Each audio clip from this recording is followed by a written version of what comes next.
Assalamualaikum warahmatullahi wabarakatuh. Perkenalkan, nama saya Adika Heral Rifai dengan nomor NIM 25 10 60 21062. Saya mahasiswa Prodi Hukum Ekonomi Syariah, Fakultas Agama Islam, Universitas Wahid Hasyim.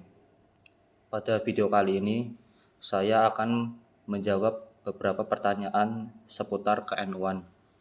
Yang pertama, jelaskan mengapa pentingnya mempelajari Nahdlatul Ulama. Mempelajari Nahdlatul Ulama sangat penting karena NU bukan hanya sebagai organisasi keagamaan terbesar di Indonesia, tetapi juga memiliki peran besar dalam perjalanan sejarah bangsa, perkembangan pendidikan Islam, kehidupan sosial, hingga perjuangan mempertahankan kemerdekaan Indonesia. Dengan mempelajari NU, kita dapat memahami bagaimana ajaran Islam diterapkan secara moderat, toleran, dan sesuai dengan budaya masyarakat Indonesia. NU penting dipelajari karena menjadi salah satu penjaga aliran Ahlus Sunnah wal Jamaah. NU mengajarkan Islam yang berlandaskan Al-Quran, Sunnah, Ijma', dan Qiyas dengan mengikuti 4 mazhab fikih, terutama mazhab Syafi'i. Sikap ini membuat umat Islam memiliki pedoman yang jelas dalam menjalankan agama tanpa mudah terpengaruh oleh paham-paham ekstrim maupun liberal yang berlebihan. Yang kedua, NU memiliki jasa besar dalam sejarah perjuangan bangsa Indonesia. Banyak ulama NU yang terlibat dalam melawan penjajah. Salah satu peristiwa penting adalah dikeluarkannya resolusi jihad pada 22 Oktober 1945 oleh Kiai Hasyim Asy'ari. Fatwa tersebut mendorong umat Islam untuk mempertahankan kemerdekaan Indonesia dari upaya penjajahan yang ingin kembali menguasai Indonesia. Peristiwa ini menjadi salah satu pemicu semangat perjuangan dalam pertempuran Surabaya. Yang ketiga, NU memiliki kontribusi besar dalam bidang pendidikan. Ribuan pesantren di Indonesia berada di bawah naungan atau memiliki hubungan historis dengan NU. Melalui pesantren, NU mencetak ulama, guru, tokoh masyarakat, dan generasi muda yang memiliki pemahaman agama yang kuat, sekaligus mampu hidup berdampingan dengan masyarakat yang beragama. Yang kedua, jelaskan beberapa kecenderungan sikap keberagaman Islam di Timur Tengah pada awal abad ke-20. Di awal abad ke-20 dunia Islam di Timur Tengah sedang mengalami perubahan besar akibat melemahnya kekhalifahan Turki Utsmani, masuknya kolonialisme Barat, serta munculnya berbagai gerakan pembaruan Islam. Kondisi tersebut melahirkan beberapa kecenderungan sikap keberagaman yang berbeda. Yang pertama, gerakan purifikasi atau pemurnian Islam. Kelompok ini berusaha mengembalikan ajaran Islam kepada Al-Quran dan Sunnah secara ketat. Mereka menolak berbagai praktik keagamaan yang dianggap sebagai bid'ah, khurafat, dan syirik seperti tawasul kepada wali, ziarah kubur yang berlebihan, peringatan maulid, maupun tradisi keagamaan lainnya. Gerakan ini berkembang pesat di Jazirah Arab dan banyak dipengaruhi oleh pemikiran Muhammad bin Abdul Wahhab. Yang kedua, gerakan modernisme Islam. Gerakan ini dipelopori oleh tokoh-tokoh seperti Jamaluddin Al-Afghani, Muhammad Abduh, dan Rashid Ridho. Mereka berusaha membangkitkan kembali kejayaan umat Islam melalui pendidikan, pembaruan, pemikiran, dan pemanfaatan ilmu pengetahuan modern.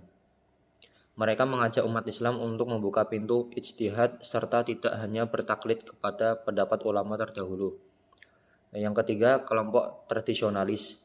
Kelompok ini tetap mempertahankan ajaran Islam yang telah berkembang melalui mazhab-mazhab fikih, tasawuf, dan tradisi pesantren atau madrasah. Mereka menghormati ulama terdahulu dan menganggap bahwa mengikuti mazhab merupakan cara terbaik agar umat tidak mudah salah dalam memahami agama. Kelompok ini yang kemudian banyak menginspirasi lahirnya Nahdlatul Ulama di Indonesia. Dan yang keempat, munculnya semangat pan-islamisme. Gerakan ini bertujuan untuk menyatukan umat Islam di berbagai negara agar mampu menghadapi penjajahan Barat. Walaupun tidak selalu berhasil secara politik, semangat persatuan umat Islam ini memberi pengaruh besar terhadap kebangkitan dunia Islam. Yang ketiga, jelaskan peristiwa penting di Arab Saudi pada awal abad ke-20 yang menjadi salah satu faktor lahirnya NU. Salah satu peristiwa penting yang menjadi latar belakang lahirnya Nahdlatul Ulama adalah berdirinya pemerintahan dinasti Saudi yang dipimpin oleh Abdul Aziz bin Saud dan dikuasainya kota Makkah serta Madinah pada tahun 1924 sampai 1925. Setelah menguasai wilayah Hijaz, pemerintahan baru menerapkan ajaran Wahabi sebagai dasar kebijakan keagamaan. Pemerintah mulai menghapus berbagai praktik keagamaan yang dianggap bid'ah, termasuk pembatasan terhadap tradisi yang selama ini dijalankan oleh umat Islam dari berbagai mazhab. Beberapa situs bersejarah yang berkaitan dengan Nabi Muhammad SAW, keluarga beliau, dan para sahabat juga dibongkar karena dianggap dapat mendorong praktik yang mengarah pada syirik. Kebijakan tersebut menimbulkan kekhawatiran di kalangan ulama Indonesia yang sebagian besar bermazhab Syafi'i dan menganut paham Ahlus Sunnah wal Jamaah. Mereka khawatir kebebasan menjalankan ajaran 4 mazhab di Tanah Suci akan hilang. Padahal Makkah dan Madinah merupakan pusat ibadah umat Islam dari seluruh dunia. Para ulama Indonesia kemudian mengadakan musyawarah untuk menentukan sikap. Mereka sepakat membentuk sebuah delegasi yang akan menyampaikan aspirasi kepada Raja Ibnu Saud agar tetap memberikan kebebasan kepada seluruh umat Islam dan menjalankan mazhab masing-masing. Peristiwa ini yang menjadi salah satu faktor utama lahirnya Nahdlatul Ulama pada 31 Januari 1926 atau 16 Rajab 1344 Hijriah. Dengan berdirinya Nahdlatul Ulama, para ulama memiliki wadah resmi untuk menjaga ajaran Ahlus Sunnah wal Jamaah, memperjuangkan kepentingan umat Islam Indonesia, serta mempertahankan keberlangsungan tradisi keilmuan Islam yang telah berkembang selama berabad-abad. Yang keempat, jelaskan apa yang disebut Komite Hijaz. Komite Hijaz adalah sebuah panitia yang dibentuk oleh para ulama Indonesia pada tahun 1926 untuk mewakili umat Islam Indonesia dalam menyampaikan aspirasi kepada Raja Ibnu Saud setelah wilayah Hijaz berada di bawah kekuasaan Arab Saudi. Pembentukan Komite Hijaz diprakarsai oleh Kiai Haji Wahab Kasbuwoh bersama para ulama lainnya.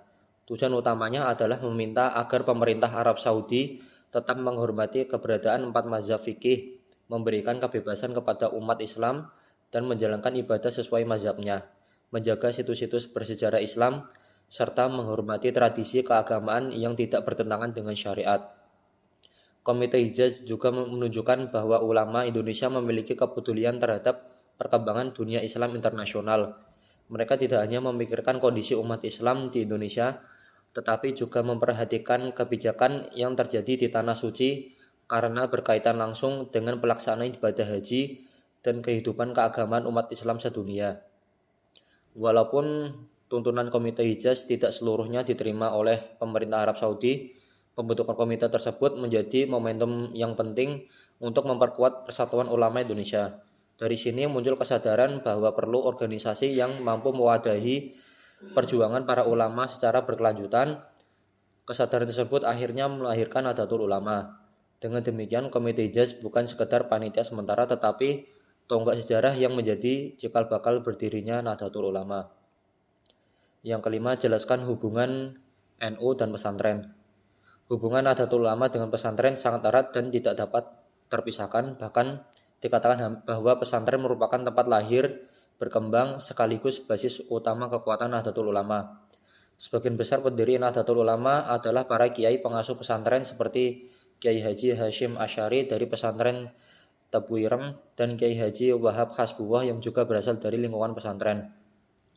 Pesantren menjadi pusat pendidikan yang mengajarkan ilmu-ilmu keislaman seperti Al-Quran, hadis, fiqih, usul fiqih, akidah, tasawuf, nahwu, dan syaraf.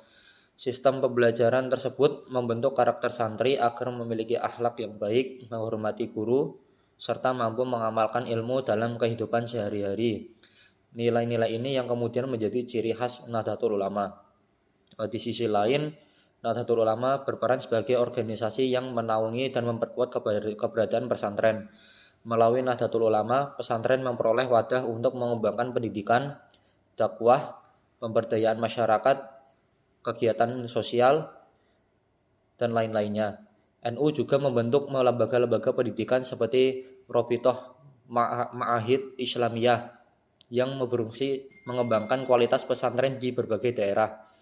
Hubungan NU dan pesantren juga terlihat dalam pelestarian tradisi keilmuan Islam klasik seperti kitab-kitab karya ulama terdahulu atau kitab kuning tetap menjadi rujukan utama dalam proses pembelajaran. Selain itu, tradisi seperti Batsul Masail, musyawarah keagamaan, tahlilan, maulid, istighosah, dan ziarah kubur tetap dipertahankan sebagai bagian dari dakwah Islam Ahlus Sunnah wal Jamaah. Dalam kehidupan bermasyarakat, para kiai pesantren NU tidak hanya berperan sebagai pendidik agama, tetapi juga menjadi tokoh masyarakat yang memberi bimbingan dalam bidang sosial, ekonomi, budaya, hingga kebangsaan.